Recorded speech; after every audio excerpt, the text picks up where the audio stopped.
Guys, আমি আজকে আপনাদের চিংড়ি মাছ কাটা দেখাবো। এই চিংড়ি মাছটা গাঁটি কচুতে হবে। এই যে গাঁটি কচু কেটে রেখেছি, তার সাথে আলু আছে, দিয়ে এক্ষুনি রান্নাটা হবে। ঠিক আছে, তো চিংড়ি মাছটা কীভাবে কাটতে হয় মানে কাটি আমরা।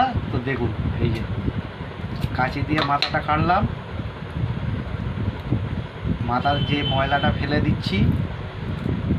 আর আপনার এই যে পেছনে শিরা আছে, এই যে শিরাটা বার করে দিচ্ছি। ঠিক আছে, এই শিরাটা না বার করলে গা হাত পা চুলকায়, পেট খারাপ করে।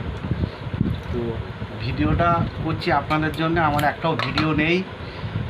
তো দেখবেন, আশা করি কমেন্টসে জানাবেন যে কেমন হচ্ছে মাছ কাটাটা, ভালো কি খারাপ বলবেন। না বললে আমি বুঝতে পারবো না যে আপনি কী হচ্ছে না হচ্ছে।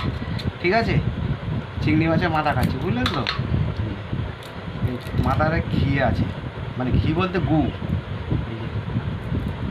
ঠিক আছে, স্টপ করো।